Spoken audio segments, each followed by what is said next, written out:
नमस्कार प्रिय विद्यार्थियों, वीके नॉलेज इलेक्ट्रिकल में आप सभी का स्वागत है। आईटीआई के फर्स्ट ईयर के इलेक्ट्रिशियन वालों की बात कर रहा हूं मैं। प्रैक्टिकल आज स्टार्ट हो गए हैं, अभी 2 दिन का वक्त है। तो कई बार क्या होता है कि एक आईटीआई में जब 2 से ज़्यादा यूनिट होती है, एक यूनिट में 20 बच्चे होते हैं, तो एक एग्जामिनर 2 यूनिट का प्रैक्टिकल एक दिन लेते हैं। तो हो सकता है आपका प्रैक्टिकल अभी ना हुआ हो या फिर प्रैक्टिकल हो गया हो, वाइवा बाकी हो। तो आज जो प्रैक्टिकल के पेपर आए हैं ना, हम आपको बताने वाले हैं कि उनमें क्वेश्चंस क्या क्या आए थे। अब अगर वाइवा आपको देना है तो कैसे देना है, क्वेश्चंस को किया कैसे, वो आपको मैं बता दूं। 3 प्रैक्टिकल के टोटल पेपर मुझे मिले हैं, मैं तीनों आपके साथ शेयर करना चाहूँगा। आपके लिए कौन सा आया था इनमें से वो मुझे ज़रूर बताना, क्योंकि आजकल क्या होता है कि पेपर ऑनलाइन डाउनलोड होते हैं। 9 बजे आपका रिपोर्टिंग टाइम होता है, 10 बजे प्रैक्टिकल शुरू होता है, तो 9:30 से पौने 10 बजे के आसपास आईटीआई में पेपर उसी टाइम डीजीटी से आते हैं, ईमेल से, और उनको डाउनलोड करते हैं। तो जिनका नहीं हुआ उनका हो सकता है कि कल चेंज हो जाए। तो अलग अलग प्रैक्टिकल आते हैं, मैं आपको एक बार तीनों ही दिखा देता हूँ, शेयर करना चाहूँगा। लेकिन ये बता दूँ पहले, तीनों प्रैक्टिकल के ये जो क्वेश्चन पेपर हमें मिले हैं, तीनों में से 2-2 क्वेश्चन ऐसे हैं जो हमने आपको एक वीडियो के माध्यम से बताए थे। अब भाई अगर आप नहीं पढ़ कर गए तो कहीं ना कहीं हम पीछे रह गए। बाकी टॉप 6 प्रैक्टिकल मैंने एक पहले वीडियो में आपको बताए थे, उन्हीं 6 में से आए हैं, और एक लेटेस्ट कल आपको दिया था, उनमें से 2 आ गए। तो अभी भी आपको कह रहा हूँ, चैनल को सब्सक्राइब करो, इस वीडियो को लाइक करो, दोस्तों तक शेयर करो। चैनल सब्सक्राइब इसलिए करो क्योंकि सीबीटी एग्ज़ाम की हमने आपको क्लासेस दी है। आईटीआई एग्ज़ाम 2024 नाम से प्लेलिस्ट बनी हुई है, रट लो उसको, सीबीटी पेपर भी वहीं से आएगा। तो आ जाओ, पहले तो मैं आपको बताता हूँ सवाल क्या है। ये देखो, ये है इलेक्ट्रिशियन वालों का, है ना। इनको पता नहीं कैसे दिया, टोटल 6 ही घंटे का टाइम दिया है इनको, है ना। 250 नंबरों का है, 100 और 50 नंबर का, ये 3 प्रैक्टिकल इनको दिए थे। इनको टाइम 6 घंटे क्यों दिए पता नहीं, 8 घंटे देना चाहिए था। इलेक्ट्रिशियन प्रैक्टिकल 1 ईयर लिखा हुआ है, देखो, यानी कि फर्स्ट ईयर का है। क्या क्वेश्चन आया था? Verify the characteristic of N AC circuit having resistance और इंडक्टेंस इन सीरीज, यानी आरएल सीरीज सर्किट का आया था। अब देखो, इसमें भी आरएल सीरीज सर्किट है। मैंने कल आपको जो बताया था वो आरएल सी सीरीज सर्किट का बताया था। और दूसरा देखो, एक और है यहाँ पर, वो भी आरएल का, ये रहा। मतलब इनके जो प्रैक्टिकल में है उसमें भी सेम यही है। ये देखो, measure the current voltage and power factor and determine the characteristic of RL series circuit. मतलब एसी फंडामेंटल इलेक्ट्रिसिटी का मैंने आपको कहा था, फंडामेंटल एसी का, अल्टरनेटिंग करंट का प्रिंसिपल वाला आरएलसी सर्किट बड़ा इंपॉर्टेंट है, और मैंने सीरीज सर्किट का ही आपको कहा था। तो इस प्रैक्टिकल में भी आया है। हाँ, इसमें ये आया आपका जो मैंने बताया था, सिंगल फेज एनर्जी मीटर वाला। कोई बात नहीं, वापस चलते हैं 1 नंबर पर, और मैं आपको तीनों बताता हूँ फटाफट से इसके। और फिर करना क्या था, बहुत आसान था। सिंपल एक डायग्राम बनाना था, ऐसे एक रेजिस्टेंस जोड़ करके दिखाना था, ऐसे एक इंडक्टर दिखाना था सीरीज में। कोई भी इनकी वैल्यू रख देते आप अपनी तरफ से, और पूरे मान निकाल करके दिखाने थे। ये आर है, ये एल है, ये वोल्टेज है, एसी आपने दिया, यहाँ से टोटल करंट फ्लो होता है, सर्किट की धारा है, बस। अब इसमें कोई एक वैल्यू अपनी तरफ से मानते और इम्पीडेंस, करंट, पावर फैक्टर सब निकाल देते। कैसे? मान लीजिए रेजिस्टेंस को आप अपनी तरफ से 3 ओम मान लेते, इंडक्टेंस को 4 ओम मान लेते, इसको इंडक्टिव रिएक्टेंस को, ये एक्सएल है आपका, तो फिर जेड निकाल के दिखा देना था, आर स्क्वेयर प्लस एक्सएल की स्क्वेयर का अंडरूट। आई बराबर वी बटे जेड से करंट निकाल कर दिखा देना था, पी बराबर वी आई कोस फाई से वास्तविक शक्ति निकाल देनी थी, कोस फाई बराबर आर बटे जेड से पावर फैक्टर निकाल कर दिखा देना था। ये इतना करके देना था बस, ठीक है। कोई बात नहीं, आगे आते हैं। देखो, identify and the name of active and passive component from given set of component. आपको कंपोनेंट दिए गए थे, एक्टिव और पैसिव की पहचान करनी थी। इलेक्ट्रॉनिक वाले एक्टिव होते हैं, इलेक्ट्रिकल वाले पैसिव, यानी diode, transistor, vacuum tube, FET, MOSFET ये दिए थे, जेनर डायोड, एलईडी, इनको रखना था एक्टिव में।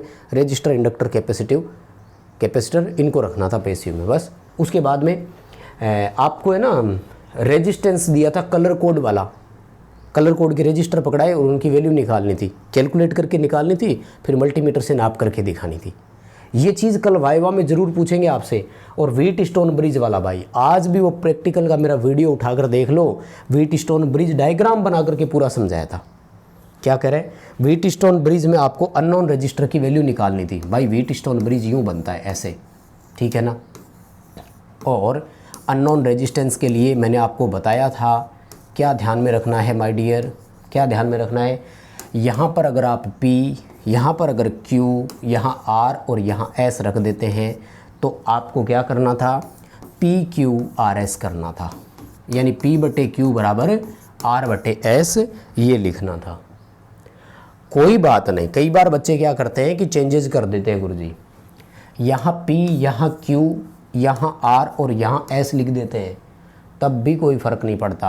आप दो चीज़ें करते हो, अब भी अगर करते हो तो P/R बराबर Q/S कर दो, उत्तर एक जितना ही आता है। यानी ये व्हीट स्टोन इतना नहीं पूरा बनाना था, इधर वो सप्लाई दिखा करके ऐसे है ना, यहाँ बीच में गैल्वेनोमीटर दिखाना रही है, वो तो सब करना था। देखो अगर डायग्राम अच्छे से नहीं बनाया तो कहीं ना कहीं पिछड़ गए। व्हीट स्टोन ब्रिज बहुत अच्छे से बनाना था, मैं तो टेम्परेरी बना करके दिखा रहा हूँ आपको, इसकी ज़्यादा ज़रूरत नहीं है। अब हो ही गया प्रैक्टिकल तो फिर क्या है ना, अभी वाइवा है बस इसलिए। तो यहाँ गैल्वेनोमीटर भी दिखाना था, यहाँ सप्लाई भी दिखानी थी, स्विच भी दिखाना था, सब कुछ लगा करके ऐसे। फिर PQRS, S वेरिएबल भुजा होती है, इसमें तीर का निशान भी दिखाना था। R आपका अननोन रेजिस्टेंस है, फॉर्मूला PQRS का लगा दो, PRQS का लगा दो, ये भी समझाया था मैंने, उसमें कोई दिक्कत नहीं है। तो ये था एक पेपर पूरा हो गया। जिन बच्चों के ये वाला आया है उनके हिसाब से उनको ये करना था। बताओ बात समझ में आ गई। अब ले चलता हूँ दूसरे प्रैक्टिकल पर।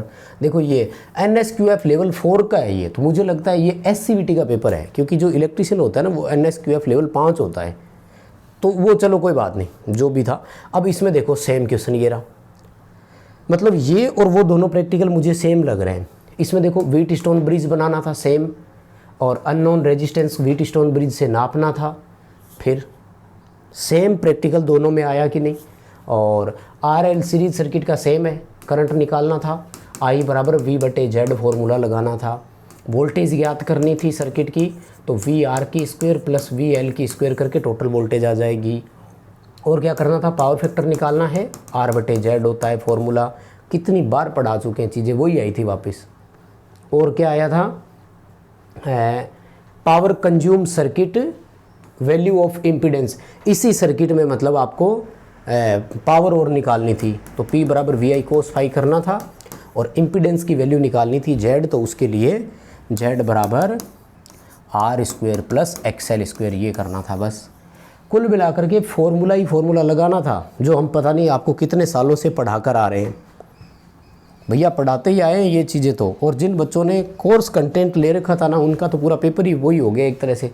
और फिर वाइवा है 10 नंबर का, तो ये आपसे सवाल वगैरह पूछे होंगे। फॉर्मूले अभी भी याद कर लो, कल वाइवा में पूछेंगे तो वहाँ बता देना उनको, ठीक है ना। तो ये प्रैक्टिकल एक और था जिसमें कुछ भी नहीं था मेन। अच्छा हाँ, बीच में एक ये छूट गया ना, बैटरी चार्जिंग वाला और था एक, सॉरी। अब इसने ये तो बताया नहीं कि किस विधि से करना है, तो आप कांस्टेंट करंट चार्जिंग या कांस्टेंट वोल्टेज चार्जिंग कोई भी एक डायग्राम बना सकते थे, कोई भी एक डायग्राम बना देना था, स्थिर धारा चार्जिंग विधि वाला या स्थिर वोल्टेज चार्जिंग विधि वाला, ठीक है ना। शोर से दिखा करके बीच में लोड दिखाना था, है ना, लैंप लोड दिखा करके, ऐसे बहुत सारे पैरेलल में लैंप लोड दिखाने थे कांस्टेंट करंट चार्जिंग मेथड में। इन सबको एक जगह जोड़ करके यहाँ बैटरी दिखा देनी थी बस, है ना। यहाँ सप्लाई का सोर्स आ गया मान लो, इन सबको एक साथ जोड़ के बस ये करना था। करके आए हो क्या, कैसा रहा पहले तो वो ज़रूर बता देना। ये एक मुझे अलग लगा भाई, इसमें कुछ क्वेश्चन अलग है। ऑल इंडिया ट्रेड टेस्ट अगस्त 2024 एनुअल ट्रेड इलेक्ट्रिशियन प्रैक्टिकल का है, ठीक है, 250 नंबरों का पूरा है। इसमें क्या दिया है इन्होंने, टी जॉइंट बनाना था 2 कोर की पीवीसी वायर से। 2 कोर की पीवीसी वायर का टी जॉइंट निकालना था। पीवीसी वायर इंसुलेटेड होती है, तो वायर को इधर से छीलना था, ठीक है ना। जो पूरी मैं बना देता हूँ, देखो मान लीजिए पूरी पीवीसी की लंबी कोर है, तो ये रही, इसको बीच में से छीलना था। फिर एक दूसरा टुकड़ा लेना था जिसको बीच में से छीलते हुए यहाँ लेकर आना था, बस हो गया टी जॉइंट। टी की आकृति बनानी थी।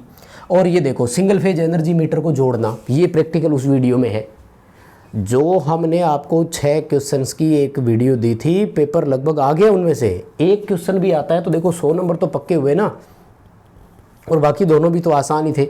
और तीसरा ये केबल वाला भी कराया था, तार को केबल को पहचानना था और उनके वर्गीकरण लिखने थे। मतलब एक तार छील करके दिखा दो और लिख दो 3/22, यानी 3 तार है 22 SWG गेज की है।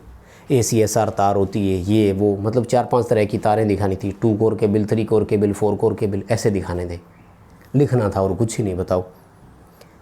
तो ये थे ओवरऑल आपके प्रैक्टिकल, ठीक है ना। कैसा रहा आपका पेपर हमें ज़रूर बताना, और अगर वाइवा आपका नहीं हुआ है तो अच्छे से वाइवा देना, इनमें से ही सवाल पूछे जाएंगे। सिंपल चीज़ें पूछते हैं, बेसिक, जो आपकी थ्योरी कंप्लीट। देखो ये चीज़ें आप कॉन्फिडेंस के साथ तभी आउटपुट कर पाएंगे अगर आपने थोड़ा सा टाइम क्लास को दिया हो। अभी भी वक्त है CBT एग्ज़ाम में 150 नंबर की तैयारी के लिए। चैनल को सब्सक्राइब करो और CBT एग्ज़ाम की प्लेलिस्ट को बनी हुई है, उसमें से सारी क्लास देखना। इस वीडियो को पहुंचाइए दोस्तों के साथ। बहुत धन्यवाद।